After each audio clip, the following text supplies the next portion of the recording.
Feliz sábado, hermanos. Gracias por estar ahí, gracias porque se han podido conectar para compartir juntos la palabra de Dios. Estamos orando mucho para que ustedes puedan estar protegidos, para que ustedes puedan tener los recursos para seguir adelante, para vivir todos los días. Estamos orando mucho para que esta situación tan especial que se viene prolongando pueda ayudarnos a mejorar nuestra relación con Dios, que podamos salir espiritualmente mejor de lo que entramos en este periodo de cuarentena. Comparto con ustedes el tema de hoy que, como ustedes ya vieron, se llama Reglamentando la gracia de Dios. No se asusten por el título, que aunque parece un poquito técnico, en realidad lo vamos a hacer bien devocional para que nos ayude en nuestra relación diaria con Dios y en la resolución de los problemas que enfrentamos día a día. Bien, cuando Satanás se revela en el reino de los cielos, ¿sí? Comienza este movimiento de rebelión y finalmente es echado porque como consecuencia de su rebelión, él se encuentra con que lo han seguido millones y millones de ángeles y ahora no sabe muy bien qué hacer. Entonces él lo que hizo fue optar por una estrategia simple y perversa al mismo tiempo, que es la falsificación. ¿Cómo funciona la falsificación? ¿Cuál es la dinámica de la falsificación? Por lo menos de la manera en que lo hizo Satanás. Bien, él toma un concepto verdadero, ¿sí? Y lo reinterpreta, lo redefine para mal. Entonces nosotros vamos a encontrar que en el reino de Satanás, o que en la propuesta del reino de Satanás, encontramos conceptos que son falsificaciones de conceptos verdaderos de Dios. Por ejemplo, la falsificación de orar es rezar.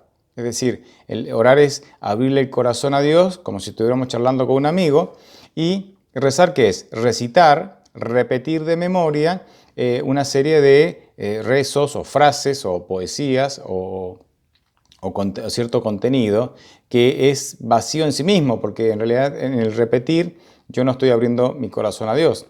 Otro ejemplo es la falsificación de la fe. La falsificación de la fe es la presunción. La falsificación del amor es el amor sentimental o el sentimentalismo. La falsificación del día de reposo sábado es el domingo, etcétera, etcétera, etcétera. Pero la falsificación una de las falsificaciones más poderosas de la propuesta de Satanás es la falsificación del plan de redención o del plan de salvación. Efesios 2, 8 y 9 resume de manera magistral, creo que es casi el único versículo que resume de manera magistral, de manera perfecta, el plan de salvación, y lo vamos a leer para que lo tengamos en mente. Dice lo siguiente: porque por gracia sois salvos por medio de la fe, y esto no de vosotros, pues es un don de Dios, no por obras, para que nadie se gloríe. Podríamos entonces definir este proceso de falsificación del plan de salvación de la siguiente manera. La falsificación de la salvación por gracia que se obtiene por medio de la fe es la salvación que se pretende obtener por medio de la obediencia y las buenas obras. ¿Cuándo comenzó esta tendencia a intentar salvarnos por la obediencia o por las buenas obras o salvarnos con nuestras propias fuerzas? Bueno, esto comenzó inmediatamente después que Adán y Eva pecaron. Voy a leerles un párrafo en donde ejemplifica perfectamente cómo Adán pasó de tener una relación de fe con Dios a una relación basada en las obras. Debido a que Adán sin motivo alguno escogió no confiar en Dios y buscar sus propios intereses, decidió independizarse de la deidad. Entonces, su conciencia lo convenció de que era culpable. A su vez, la culpa lo hizo sentir condenado. Como consecuencia, Adán tuvo temor por su vida y tomó el asunto en sus manos.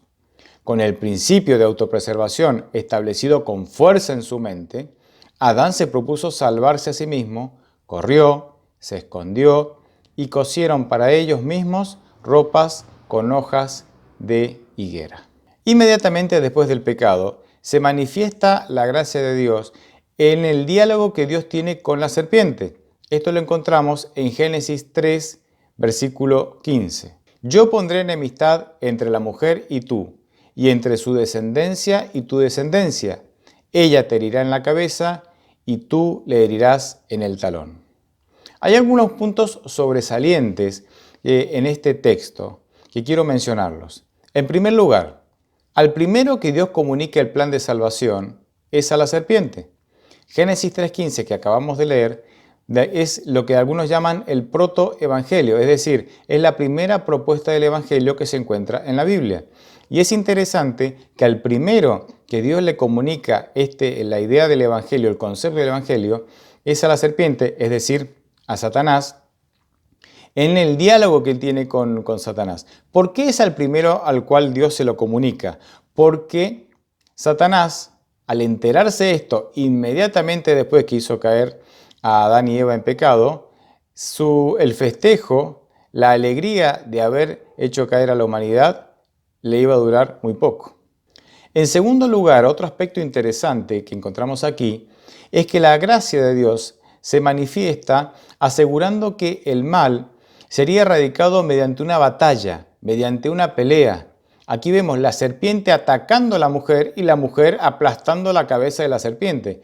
Es interesante. Esto nos da, ya aquí está la primera evidencia del conflicto cósmico que habría entre la mujer y Satanás. El plan de salvación se desarrolla en medio de un conflicto, de una guerra espiritual entre el bien y el mal, donde nosotros estamos también metidos allí. Recordemos que la mujer, cuando Dios hace referencia a la mujer en este texto, está hablando de la iglesia, ¿sí? En la Biblia, la mujer representa, en muchos pasajes, la mujer representa a la iglesia. En tercer lugar, otro punto interesante que encontramos en este texto es que la salvación conlleva esfuerzo. No un esfuerzo para merecer la salvación, porque la salvación es por gracia, quiere decir que es un regalo, sino un esfuerzo para negarnos a nosotros mismos, para buscar a Cristo y entregarnos a Él todos los días. Ahí radica el esfuerzo que nosotros tenemos que hacer. Como les dije anteriormente, si Satanás lograba falsificar el plan de salvación, el engaño iba a ser muy grande. Es decir, él puede falsificar la oración, puede falsificar la fe, puede falsificar el día de reposo y muchas otras cosas más. Y obviamente va a hacer mucho daño cuando hace eso. Pero falsificar el plan de salvación, realmente el daño que puede hacer es mucho mayor, porque es como mostrar una ruta equivocada hacia Cristo para obtener la salvación de Él. Por eso para mí, uno de los engaños más sutiles de Satanás tiene que ver con la falsificación del plan de salvación. Yo lo definiría de la siguiente manera. La salvación por obras, que es la falsificación de la salvación por gracia que se obtiene por la fe, consiste en reglamentar la gracia de Dios. Es decir, en otras palabras, es pretender encerrar la gracia de Dios dentro de un conjunto de reglas y de leyes.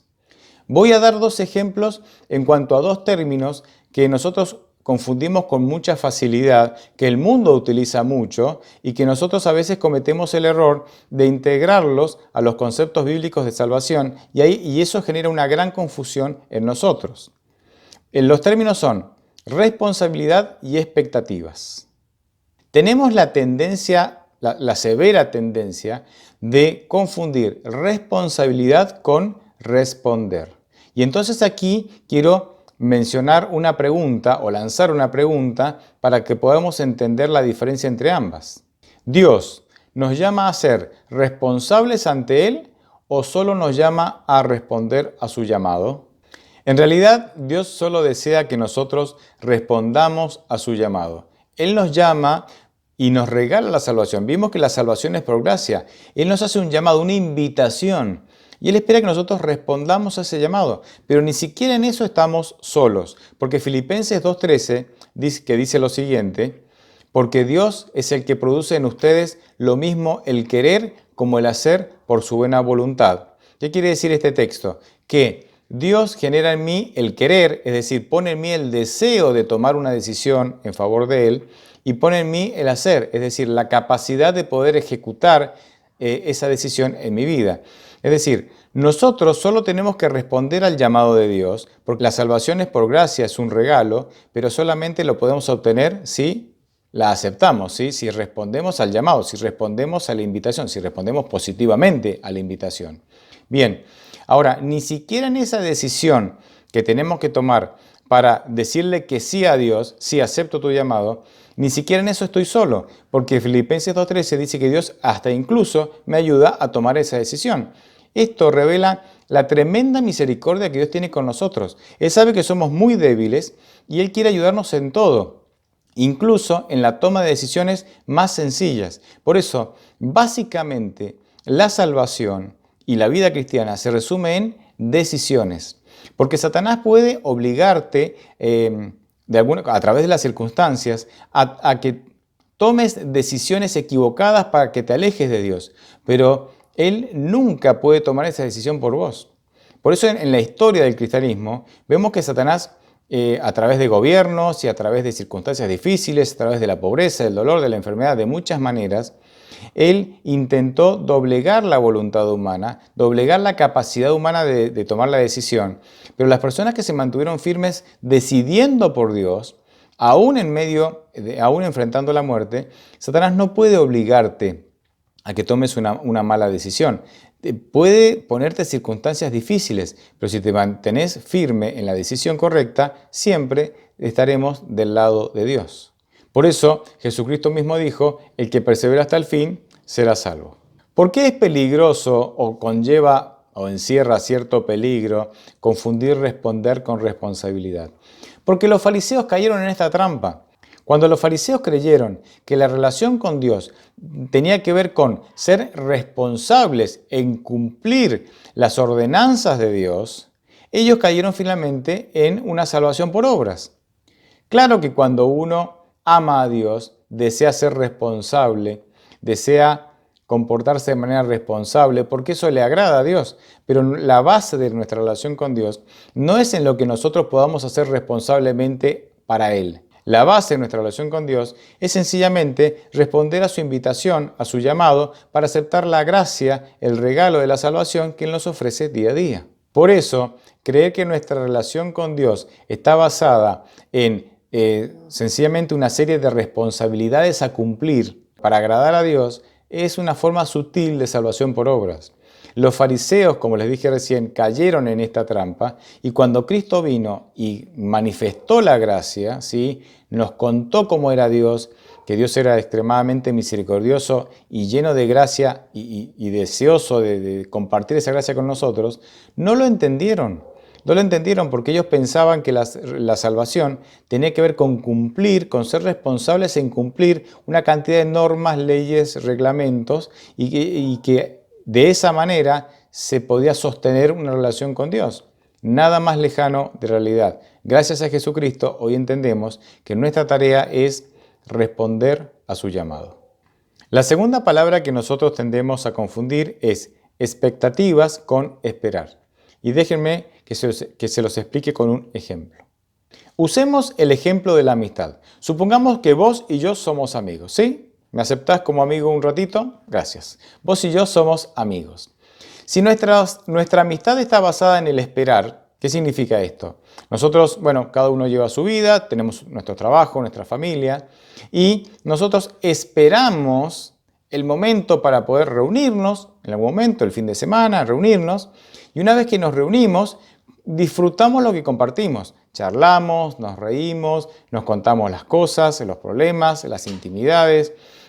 Disfrutamos de la presencia uno del otro. Entonces, cuando nuestra relación está basada en el esperar estar juntos para disfrutar, la relación es dinámica, está viva, es espontánea y la disfrutamos.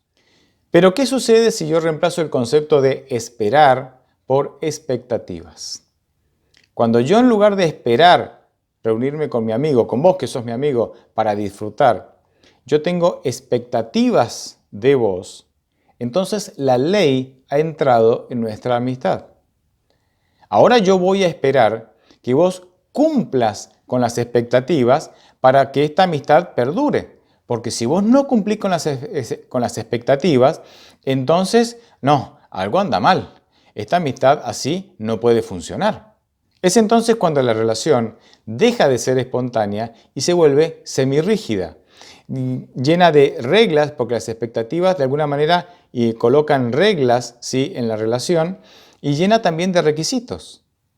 Ya no es algo entre vos y yo que somos amigos y de compartir libremente y de manera espontánea nuestra relación, sino que ahora se trata de lo que vos tenés que hacer para que esta relación funcione y lo que yo tengo que hacer para para mantenerte feliz a vos y que esta relación también funcione.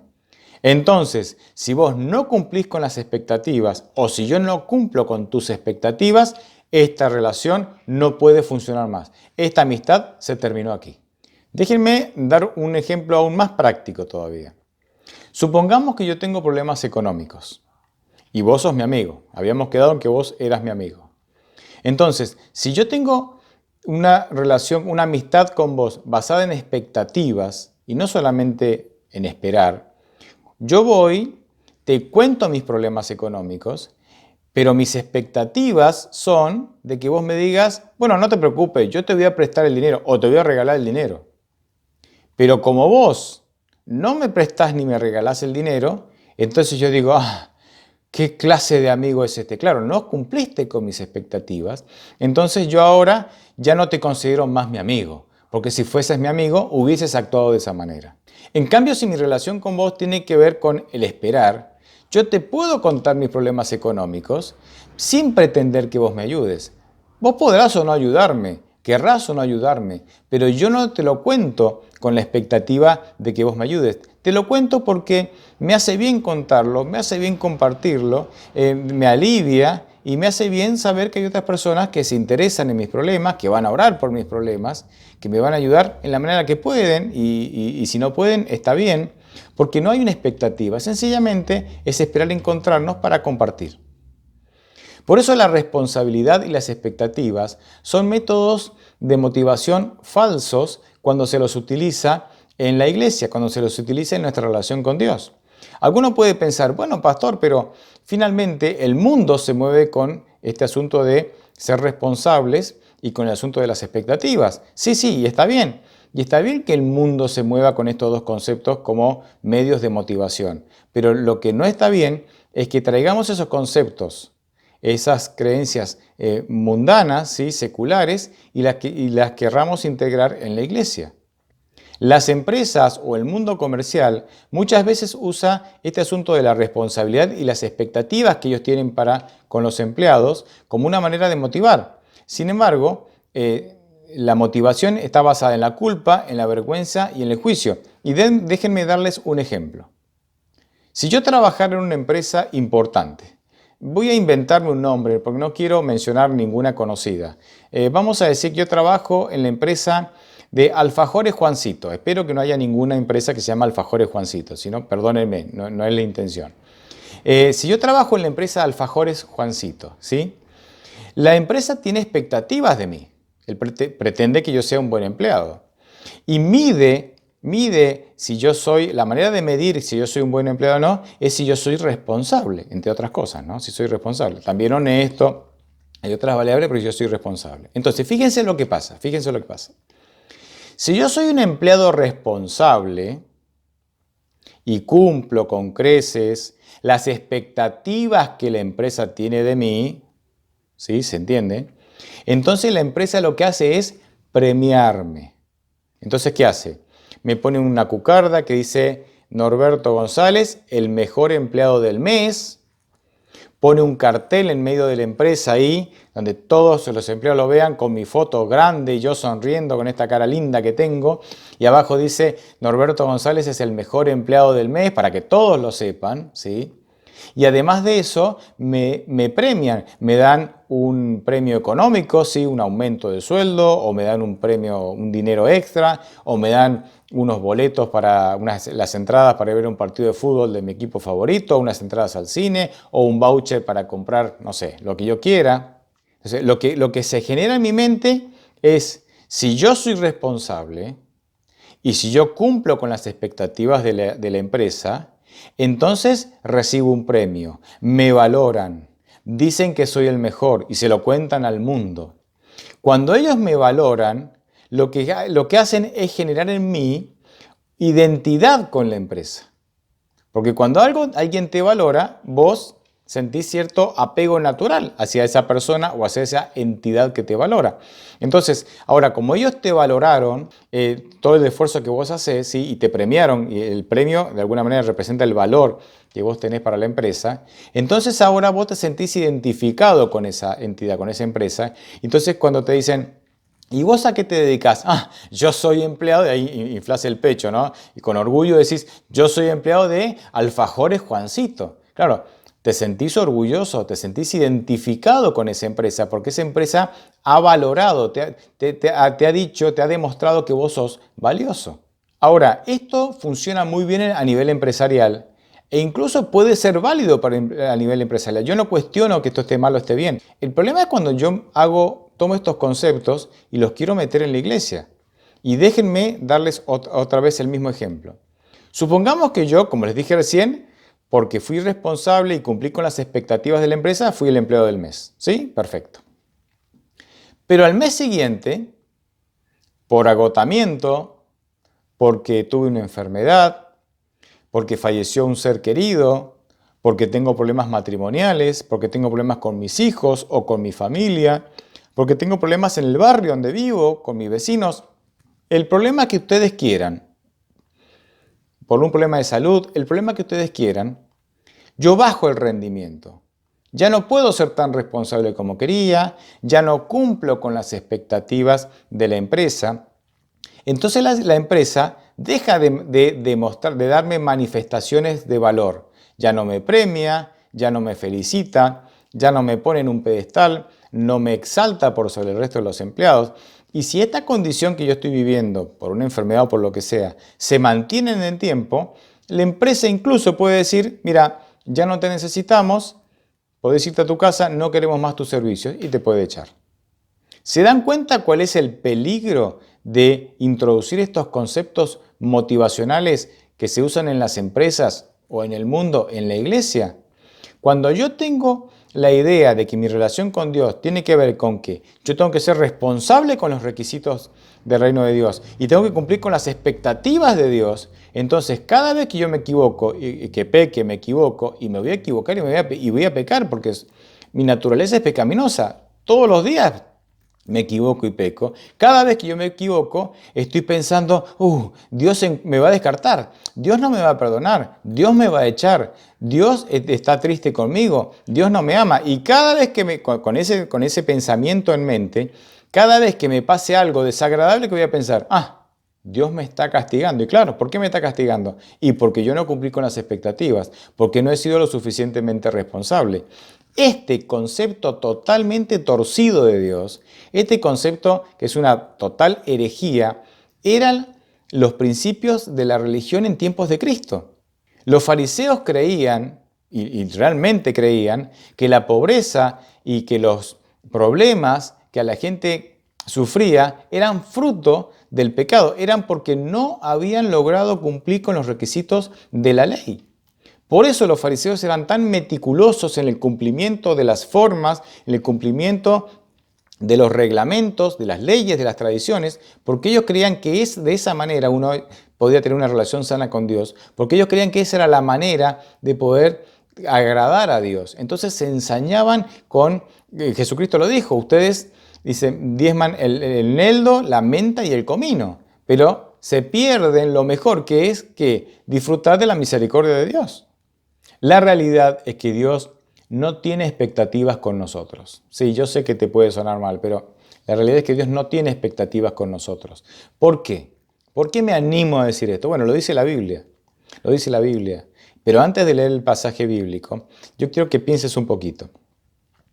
¿Por qué Dios tendría expectativas de personas totalmente débiles, que nacen con tendencia al pecado, que por naturaleza nacemos con naturaleza carnal y Dios es espiritual, dos naturalezas totalmente diferentes, que por naturaleza nosotros no amamos a Dios y no nos sentimos inclinados a buscar a Dios?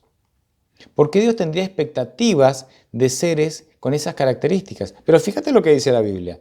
Fíjate lo que dice 1 Corintios 26 al 29. Voy a leer en la versión Dios habla hoy. Hermanos, deben darse cuenta de que Dios los ha llamado a pesar de que pocos de ustedes son sabios según los criterios humanos. Y pocos de ustedes son gente con autoridad o pertenecientes a familias importantes. Y es que, para avergonzar a los sabios, Dios ha escogido a los que el mundo tiene por tontos. Y para avergonzar a los fuertes, ha escogido a los que el mundo tiene por débiles. Dios ha escogido a la gente despreciada y sin importancia de este mundo, es decir, a los que no son nada, para anular a los que son algo. Así, nadie podrá presumir delante de Dios. Nadie podrá jactarse ni presumir delante de Dios de que pudimos hacer algo bueno para salvarnos, porque Dios dice, básicamente yo resumiría lo que dice este texto en que ustedes son inútiles. Ustedes no tienen nada bueno que aportar, pero Dios justamente los llamó porque ustedes no tienen nada bueno que aportar, para que el poder de Dios brille en ustedes, y entonces ustedes se den cuenta y la gente se dé cuenta de que no son tus talentos los que hacen que la obra siga adelante, ¿sí? Lo que es el poder de Dios que reposa en vos. Por eso el texto dice, Dios llamó a los que no son nada para anular a los que se creen que son algo. Hay muchas ilustraciones en la Biblia que hablan sobre este tema. Una de las más lindas, ustedes son vasijas de barro que contienen ¿qué? El Espíritu Santo. O sea, el secreto no es la vasija, porque la vasija es común, es de barro. El secreto es que están llenas del Espíritu Santo. Isaías 6:66 dice que nuestras justicias son como trapos de inmundicia. O sea, todos mis intentos por hacer algo bueno o para merecer la salvación son trapos de inmundicia, no tienen valor. Todo lo bueno que nosotros podamos llegar a hacer es si respondemos al llamado de Dios. Y alguno puede quedar preocupado diciendo, bueno, pastor, ¿y qué hacemos con la santidad, con la obediencia, con la pureza, con las buenas obras? Eso tiene su lugar, es importantísimo en la vida cristiana, pero es una consecuencia después de haber experimentado la salvación por gracia. Porque cuando nosotros aceptamos a Cristo y aceptamos su poder salvador, juntamente con su poder salvador, viene su poder transformador. Es decir, esas cosas que son fundamentales en la vida cristiana y que tienen que existir, son una consecuencia después de haber experimentado la salvación por gracia que se obtiene por medio de la fe. Tengan en cuenta que cuando nosotros, por medio del Espíritu Santo, entendemos todo lo que hizo Dios por nosotros, cuando realmente entendemos, lo único que viene a nuestra mente es la idea de entregarnos a Él, de entregarle nuestra vida torcida y llena de pecado para que Él nos pueda salvar, nos pueda limpiar, nos pueda transformar, para que Él le dé sentido. Y es ahí, en eso consiste la vida cristiana, en justamente darle el control de nuestra vida a Dios, para que Él la dirija y nosotros entusiasmarnos buscándolo a Él, conociéndolo mejor, día a día, en cada desafío. Porque los desafíos son invitaciones a conocer a Dios de una manera diferente. Sin desafío vos lo conoces de una manera, pero cuando viene el desafío, se profundiza nuestra relación con Él, porque en ese desafío Él revela su poder y revela su persona de una manera que antes no lo conocíamos. Fíjense lo que dice Romanos 12:1. Por lo tanto, hermanos, os ruego por las misericordias de Dios que presentéis vuestros cuerpos como sacrificio vivo, santo, agradable a Dios, que es vuestro culto verdadero. Cuando uno entiende lo que Dios hizo por nosotros, lo que nace en nosotros es presentar nuestra vida como una ofrenda a Dios. En la ofrenda uno entregaba todo el animal. El animal que se ofrendaba, que representaba a Cristo, era ofrendado por completo. Entonces, acá Pablo dice, nosotros tenemos que ofrecernos como esa ofrenda, pero un sacrificio vivo. O sea, no vamos a morir. Lo que tiene que morir es nuestro yo, pero nosotros seguiremos viviendo. Y ahora como sacrificios vivos, entregados a Dios como se entregaba la ofrenda, ahora yo vivo para servir a Dios, vivo para exaltarlo, vivo para hacer su voluntad, vivo para seguir sus planes. Y cuando yo vivo de esa manera, la santidad, la pureza, la obediencia, la ley, todo eso va en el paquete. Yo me vuelvo santo, me vuelvo fiel, cumplo con los mandamientos, guardo todos los consejos de Dios, porque tengo una experiencia con Dios, porque le he entregado mi vida para que Él la dirija, y el Espíritu Santo entonces me llena de su presencia, me llena de su poder para que yo pueda ser fiel. Yo quiero hacerte una invitación. Y mi invitación es que aceptes otra invitación. Mi invitación es que aceptes el llamado y la invitación de Dios. ¿A qué? A que aceptes a Cristo como tu Salvador. A que aceptes a Cristo como aquel que puede solucionar cualquier problema en tu vida. Romanos 8:32 dice que Dios con Cristo nos da todas las cosas. Es decir, no solamente nos salva, que eso es muchísimo, sino que al mismo tiempo nos da con la bendición de la salvación todas las otras cosas. No tiene sentido que Dios se haya hecho carne, haya muerto como murió por nosotros para salvarnos, o sea, que nos dé una bendición tan grande, pero que no nos bendiga con el alimento, con el alquiler y con mis necesidades. No tiene sentido. Si estuvo dispuesto a bendecirnos con la mayor bendición de todas, que es la salvación, también va a estar dispuesto a bendecirte con las bendiciones menores. Entonces, aférrate a Cristo, confía en Él, acepta su llamado, acepta el regalo de su gracia. Por medio de la fe, acéptalo. Aunque no tengas evidencia, acéptalo por fe, créelo porque Él así lo ha dicho.